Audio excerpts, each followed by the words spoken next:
This is Father Bonaventure Chapman. And this is Father Bertrand Janczyk. Welcome to Godsplaining. Thanks to all those who support us. If you enjoy the show, please consider making a monthly donation on Patreon. Be sure to like and subscribe to Godsplaining wherever you listen to your podcasts. So, Father Jacob Bertrand, we are honored by your presence. This is Easter season. What's going on? That's great. The way you say that makes it sound like I've never been here before. It's not that you haven't been here before, but each time you show up is like a special. It's like there's something special about it because your smile and your joy Like and your grimace? affectuous. Yeah, I mean just the kind of the general bon vivant, you could say. I think that's. Oh, I don't know that's beautiful. I don't know how French works. I know how to read it. I have no idea how to pronounce it. So we're happy to have you. And this is a special, of course, I'm happy to be on here with you, because I delight in the episodes. This is a special episode because this is part of our Back to Basics Eucharistic series. And already at this point, we've talked a lot about the Eucharist, but this one is on a topic that I particularly like, and I expect you do as well, which is devotion.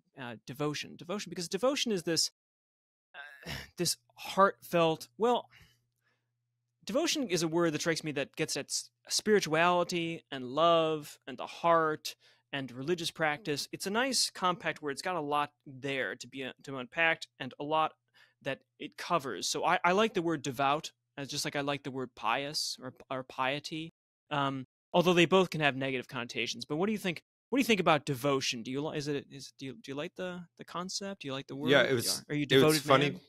I think so. In as much as like I'm a consecrated religious and a priest, I think I'm pretty devoted in those kind of ways. Now, maybe we could, maybe not obviously, but with religious vows, there's not an ontological change. But like ontologically, given the fact that I'm ordained, like I'm devoted to that. I don't know if in practice how devoted I am. I think I'm pretty lazy when it comes to being, I don't know, devoted to things, I guess. I don't know. Maybe I am, maybe I'm not. But it's funny that you mentioned the word like pious and piety, because I was going to mention the same, and I was going to mention it for different reasons, because when we were talking about the episode on devotion and sort of dividing the tasks, and you and I, like when we realized that, we're doing the episode on devotion, my first thought was like, because if we talk about piety, I'm not anti-piety, but I don't find myself to be a particularly pious man, and maybe like a popular sense of having a lot of devotions and like being like kind of like, I guess, a bad caricature of piety. I think I'm just kind of like, I don't know, if you've listened to the podcast, I'm probably you've heard me be pretty grumpy about things, and my brothers on the podcast certainly know I'm just kind of like a get in, get out, get things done, do what you're supposed to do kind of thing. So I think in ways like Dominican life really suits that, because the expectation of praying the divine office, of praying the rosary, and just like that's kind of what we do. There aren't a lot of like things added on, Yes. Whereas in other devotion, other communities, other traditions, there are a lot of like pious things added on, and it's just not for me. So when thinking about devotion, it's kind of like, oh, okay, fine. But we're talking about Eucharistic devotion, which is, it's a subset of devotion generally. So I think I'm pretty devoted to the Eucharist in the end. I don't know. Yeah, I think so. No, and that's a good point, because when we think about like devotions in the plural, you get the sense of, you might be Divine Mercy Chaplet, or all these novenas, and people carrying around little bags with all their tricks in them, and different kinds of like miraculous medal devotions. And when you think of devotions, you think of someone like just collecting things like a shopping cart and all of this. And I think Dominicans tend to be, we're not inclined to that so much, I suppose. And nothing wrong particularly with having devotions, but or the scapular, you can just like accumulate these little things. Whereas Dominican life, because of, I think it's an aspect of spiritual poverty, you could say, is it's streamlined. It's been around for 800 years, so there's a particular shape and style to it. And we were encouraged, I remember in the novitiate and such, to not have particular devotions, like to not have specific other kind of devotions, you could say, but to focus on the devotions of the order. There are particular kind of devotions that we have in the order and the religious life in general, and the Dominican life, that should be counted. So it's not so much about devotions, but say devotion, the act of being devoted, which is the act of the will well, St. Thomas says something like it's the act of the will that prepares one to for service to God. So it's devote comes from vows. So it's an internal act of vowing in a sense to God's service. But we can think of it more broadly in the spiritual sense of an attention of one's interior life towards a particular mode of God's worship or something. And obviously, the Eucharist is a central one because it's not only an act of devotion in the sense of like a side thing beyond the Mass, although it includes the Mass, but it's the object is still God, directly God, because it's the Eucharist.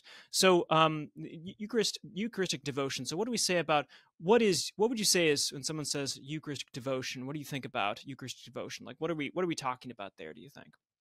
What does it mean Yeah, to be that's devoted to the Eucharist?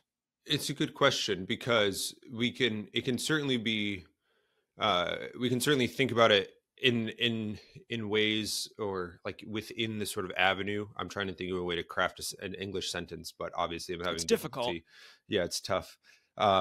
We can think about it with respect to like our personal relationship with Jesus Christ. Like that's a phrase we hear a lot, and you know the way by which our Lord shares his life with each of us individually, and sort of the intimacy in that relationship. So we can think about devotion in that way, but I think it's perhaps better, and we'll probably talk about that, but I think it's better to start in more of a sort of corporate devotion, or perhaps better than corporate, kind of like ecclesial, or what devotion, or even like, what does it mean for a Catholic to like be devoted to the Eucharist in a general way? And I think that starts with knowledge. Hey, you're listening to Dominican. So we're going to start with the knowledge thing. But if you think about the human person, like super tangential, but related, I'll bring it back quickly.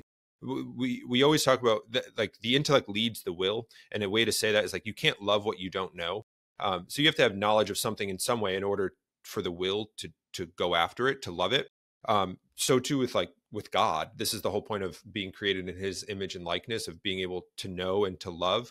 But it's also cyclical. It's not just like we have to amass this knowledge, but like loving something makes us desire to know it more, and it kind of feeds off each other. So too with the Eucharist, and I think it starts there that devotion to the Eucharist starts with very simply like faith, I think, in the Eucharist, knowing the Eucharist, what that, like, the Eucharist is the body and blood of Christ. And we have this series on the Eucharist going because the U.S. bishops have dedicated a few years to Eucharistic revival and preaching and teaching and catechesis, because so many, even Catholics, don't understand that the Eucharist is the body and blood of Christ. And if you don't have that basic understanding of the reality of the Eucharist, then you can't be devoted to it, quite simply, if you don't know what it is. So I think, at least as far as like origin, where does it start? Where does like Catholic devotion to the Eucharist start? It starts in the reality and the dogmatic teaching of we can say what the Eucharist is, but perhaps to this point, the way that I'm trying to express it, who the Eucharist is. So devotion really begins in a knowledge of what that is. Even very simply, just being taught, like as children, like this is Jesus. If we don't have that, then I don't think there's any that you can be devoted to it at all, because then you can be devoted to a symbol, but that's not what it is. And if it's not what it is, then it's not true devotion. So as far as what it starts with who it is, or that sort of thing. Yeah, that's certainly correct. And I think this is where maybe it's a good thing that most Protestants don't know don't know what the Eucharist really is, or what we think it is, for instance, because it would be at least one practice of the Eucharist, the adoration, would be absolutely absurd and well, blasphemous, I suppose, idolatry. If it was just bread, if it was just a symbol, like this would not just be something that would be, well, I don't really like symbol worship, but it would be idolatrous because we kneel and we offer worship to Jesus Christ under the Eucharistic species in the host and the monstrance, and we're going to talk about that. But you're right that it's the person there. I mean, and that knowing to do something, you need to know something first, like. I need to know what a hammer is to know how to use it. And there's a bit of a spiral here that, you know something initially and you start using it and you realize there's more things about it. So the hammer can also pull out nails and not just knock things into it. And maybe you didn't realize that until you used it. So it's a spiral as opposed to like a one-way thing. But it starts with knowing first off, hey, look at that.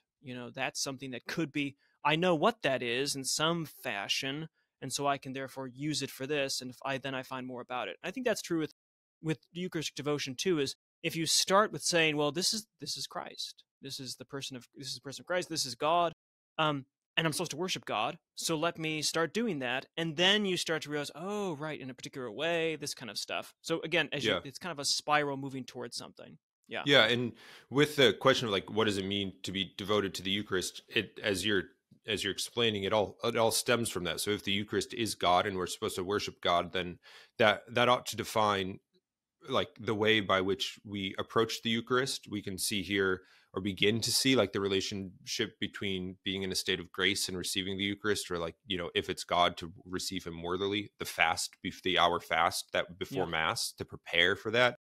We can see how, like, when you enter a church and the Blessed Sacrament is present, why we genuflect when we enter the presence of God. With you're crossing across the front of the front of the sanctuary, in front of the altar or the tabernacle, you reverence there. You just don't. You're not just strolling by on a sidewalk. Like in the presence of the Eucharist. Even this is something that I really find very beautiful, in particular to Catholicism, is that our worship.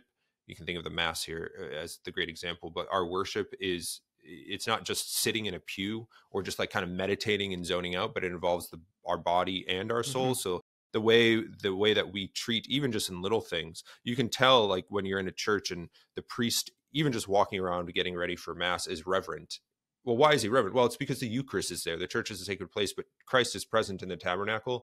And that sets the scene, when you enter a quiet church and people are praying or genuflecting when they're coming in, and that sort of, versus a church that is kind of like a social hall before Mass, Mm-hmm. or that sort of thing. Yes. Like, these are little ways that we're devoted to, but they build could we say a culture of devotion, I guess, right? A culture of devotion to the Eucharist. But again, originates in our knowledge of what and who the Eucharist is. And this, I think, all still falls under the category of sort of like corporate or ecclesial devotion, of just the way we as Catholics, as Yes. the church, approaches the Eucharist. And it just extends into the way in which we receive communion, the way in which the Blessed Sacrament is handled on the altar, and Yes. all of these little things create an environment that then, I think, is conducive to this personal kind of individual devotion that we're going to talk about in a little bit, to the Eucharist too. But it starts with this kind of how we as a church approach our devotion, and you could, piety, with Eucharistic piety. That's another phrase we hear. That's absolutely, and I think you're right to center it in the church kind of thing. That these are not things that, personal preferences, like, oh, personally I genuflect when I enter the church, or, oh, personally I do this way after I receive the Eucharist and prepare myself, or personally I spend 5 minutes in silence before the Mass. But if you want to yell and do balloon animals, that's fine with you. Like, these are not personal preferences, but rather corporate senses of the reality of the situation. Things that we're based upon knowing what's true, and therefore how to act in response to that as a body, as the church. That's great. Let's go into, though, some specifics about, say, the practices of devotion. So as you rightly mentioned, there's an external and then like an internal. We could do communal versus individual, but we can do external and internal, and reflect on the kind of external acts of the practices, and then kind of our experience, you could say, how that forms our spirit. Because of course rituals have this outer aspect, as you say, bodily, but for the soul. We do things bodily for the soul. So a number of things, when people think about Eucharistic devotion, I suspect the first thing, although not true for everyone, but since JP2, there's been a return, you could say, or an emphasis on Eucharistic adoration, the Holy Hour, but Eucharistic adoration. So this is probably something, when people think about Eucharistic devotion, this is one of the immediate things that comes to mind. What's your experience? What's Eucharistic adoration? We're talking about before the presence before the Blessed Sacrament in the monstrance, which is that big gold sun thing, to mean monstrare, to demonstrate. It's not a monster; it's to demonstrate something, to show forth something. So Christ is put, a consecrated host. Christ is put into the monstrance, and you incense, or just you go in a 24-hour chapel or something, and you go and you offer worship, and you pray, and you offer devotion to him in the Eucharist, in adoration. You adore him. What was your experience with adoration? Did you have were you always like when you were 1 years old or something? Did you like crawl out of the crib to adoration chapels, Hmm. or what do you think about what's your experience and thoughts about Eucharistic adoration? Yeah, growing up, at least for me, it wasn't something that I ever did. I think I'm trying to remember the first time that I made like a holy hour or went to Hmm. adoration, and I'm sure at some point growing up I had, whether it be on like I went to public school, so like I went to CCD courses for my religious education. Um, I'm sure at some point on some retreat or like confirmation thing there was adoration, but Hmm. I don't have any memory of that. Yeah.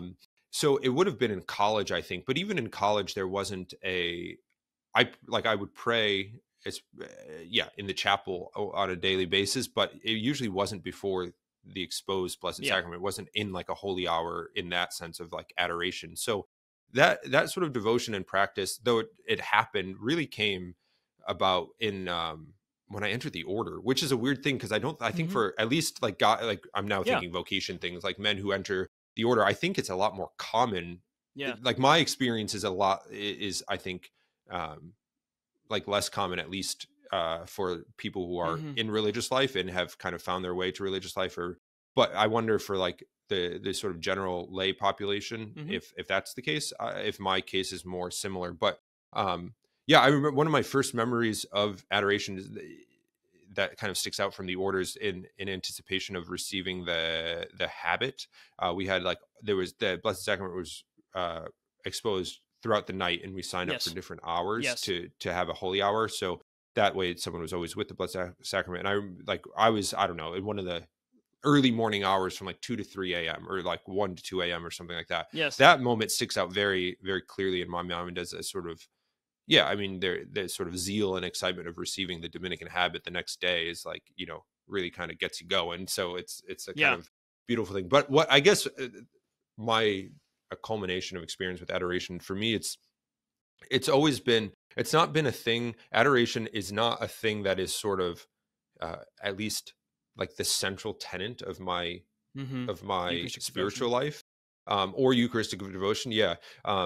But is always something that I find to be a sort of like a kind of like a mini retreat, kind of like a rest.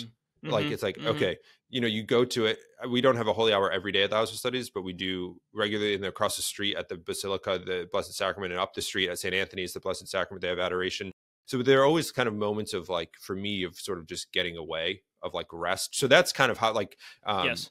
come to me, all you who are heavy laden, or I'm butchering the scriptures, but that's kind of how I view and approach Yes. my devotion in adoration, of this sort of like, okay, I'm just going to go be with the Lord.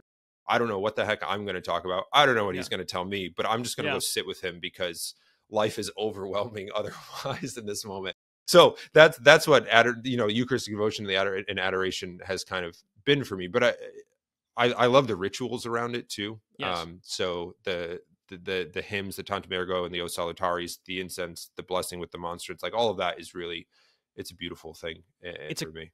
Exactly. It's a yeah. It has its own ritual and liturgy, and it's not like a liturgy kind of thing that's added on. It strikes. I mean, it is a It's not the mass, of course, or the office, but it feels very much like as ancient or as concise, and not not put on, and not like us. Oh, we do this now, but we haven't done this before. It's has all the vestiges of the ritual, the cope and the humeral veil and all the incense, and it's beautiful. And I think you're right about the experience of it as a retreat. If you haven't done adoration, Eucharistic adoration, you should. And we'll talk about some kind of practices at the end of this. But it it is phenomenologically, so the experience of it, you could say, is when he is present in the monstrance, looking at you. I mean, he doesn't have eyes, but I mean, there's something about that he looks at you, and you can experience a sort of love and a rest and a peace there that's different than when he's just in the tabernacle, kind of, doing the chores inside the house or whatever.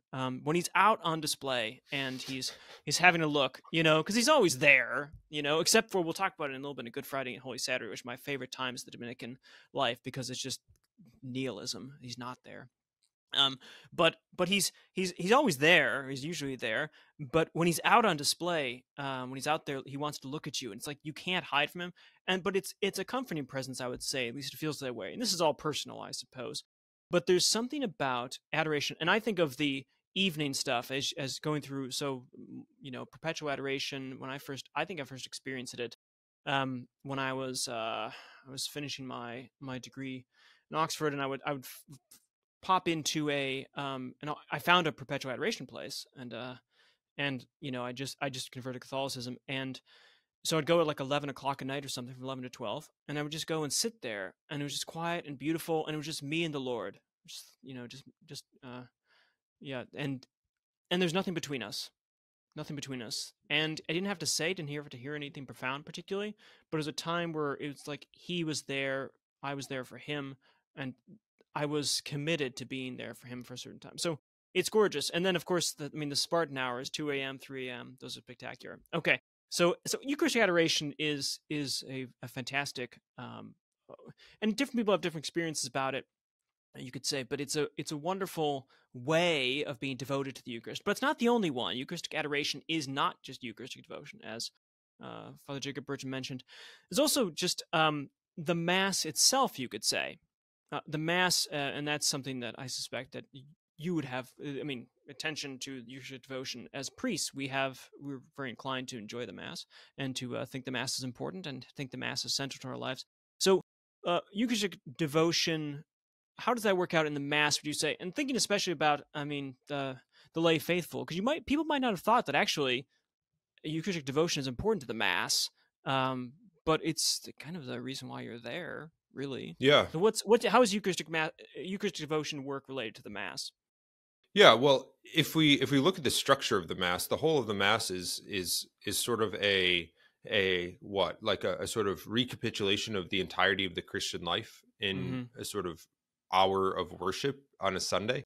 And what do I mean by that? Well, like we prepare to receive communion through hearing the scriptures, through a penitential rite at the beginning, through that sort of preparation, through hearing the scriptures, through hearing the word preached, through a sort of reprofession of our faith when we pray the creed. There's sort of like we do this in renewing our baptismal promises at Easter, but the creed is sort of, it's not a rebaptism by any means, but it's a profession of what we believe and what we're baptized into. And then as like the altar is prepared, through the preparation of the gifts and all these, like everything is sort of ordered towards the Eucharist, which, as we've talked about in previous episodes in this Eucharist series, is the source and the summit of our life as Christians. So everything is aimed at that time. So if that's true with like the rituals, sort of that like ecclesial or corporate element, so too with us, that like going to Sunday worship, Sunday Mass, is ordered to the Eucharist, is aimed at that, even within the actions that we do at Mass. So one of the things that we talk about, or that we should talk about, is sort of like how we prepare for that, and because that devotion isn't just an hourly devotion kind of thing, but is something we do by fasting before going to Mass for that hour, by perhaps looking at the Sunday readings, by praying during the week, to be prepared to receive the Eucharist and to like pray well at Mass. Often people might say, well, I'm often distracted at Mass. It's like, okay, yeah, so am I.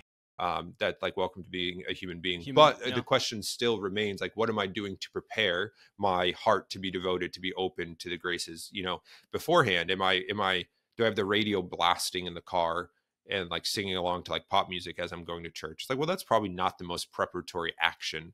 Like it's not like sinful, but it's probably not the most preparatory thing.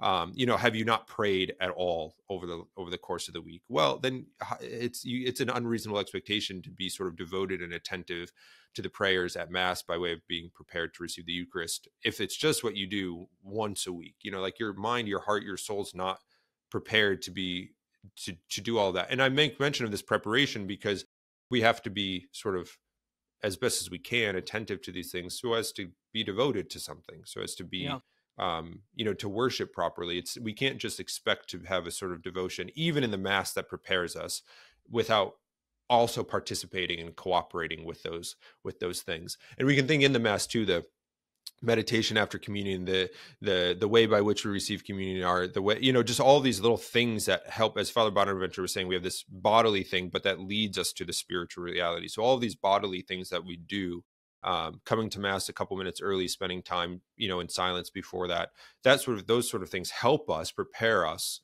to be attentive, devoted to the Eucharist in the Hmm. Mass, when we receive him, when we adore him during the elevation, all of those sort of little things, they add up, because we're building not sort of just like going to Mass, but a Christian life. And really, I think, I don't know, devotion to the Eucharist is really, it's devotion to Christ. It's being a disciple of Christ. And that's not, that encompasses the entirety of our lives. So Yes, and I think it's kind of a, you know, if we think about the bodily to the spiritual, the soul, body to the soul, and then out to the body again, you could say that the Mass and Eucharist, the ritualistic actions are designed to conform and are internal. The externals are designed to conform our internals as we receive grace as well through them, and then we take those internals and then conform our externals. So it's a spiral, but in this case it's going from church to soul to world kind of thing. So it's important,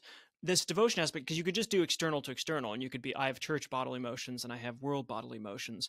But the idea is that your churchly bodily motions are intended to conform your soul to have its own interior principles and motions that then reflect your other kind of secular, you could say, bodily motions. And I don't mean like now you walk in a churchly way when you're outside of church or something, but the sense that your actions are now conformed to this devotion and to Christ as the one who is the King and Lord of the universe. And this is where, particularly, how do you take external things and put them in internal things? One of the best ways is through prayers, and particularly not just your spontaneous prayer, which is important to do, but through the prayers of the church. The prayers, listening to the Mass. I mean, I think you can just zone out and listen to the Eucharistic prayer and like, oh, he's saying things, whatever. And then the bell rings and I look up, ready to go. But listening to the words of the Eucharistic prayer are one designed to bring devotion about in you, to have a response, an affective response in your life, and draw you to Him. And then there's also the prayers before and after communion, as Father Jacob Bertrand mentioned about post-communion kind of meditation, you could say, short time to reflect.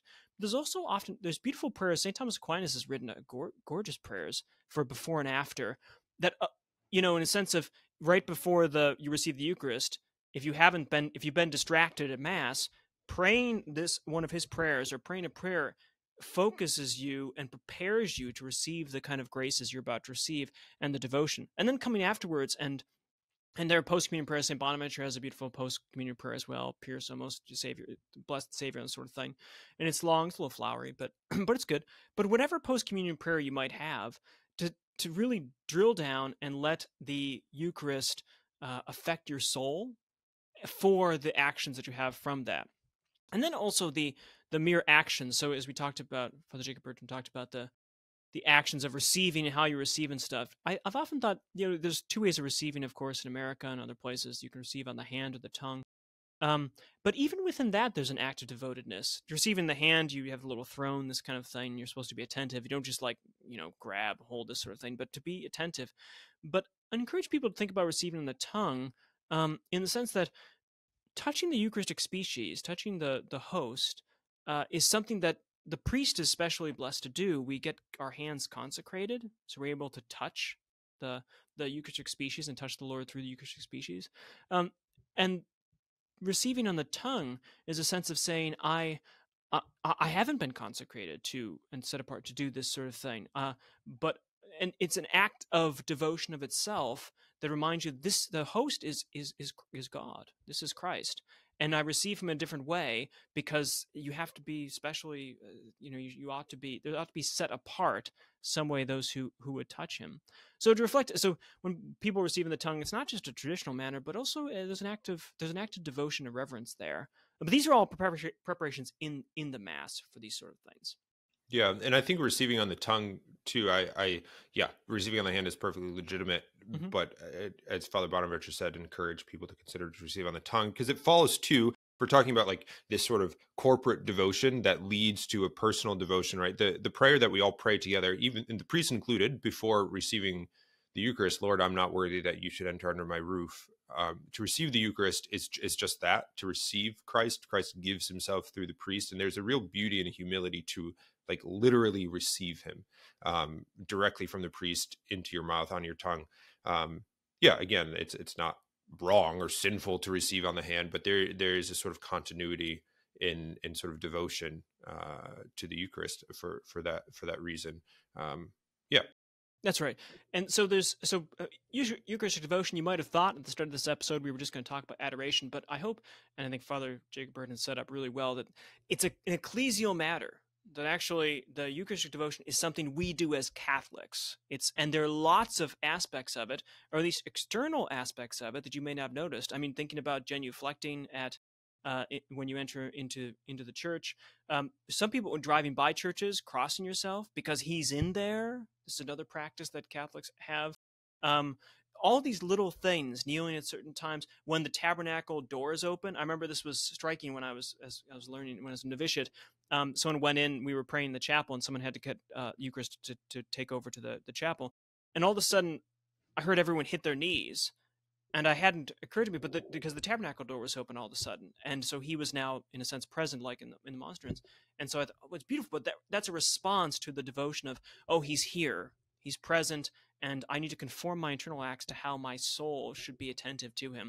There's all these little things. So the Eucharistic devotion need not be some special extra devotions, like a thing, a personal, but actually tying into the corporate devotions of the faith that are given to us, and then our personal appropriation of those things, which takes time in different aspects. If you've thought about thinking about Eucharistic adoration, you've never done it before, you might want to just go in for 15 minutes or 20 minutes at first. The holy hour is a beautiful thing, but you might think that's too much initially. Build up to this. The important part is reminding yourself, whatever stage you are in your life spiritually, that Eucharistic devotion is a thing that we need to do, that we do, and it's good for us because it's Christ.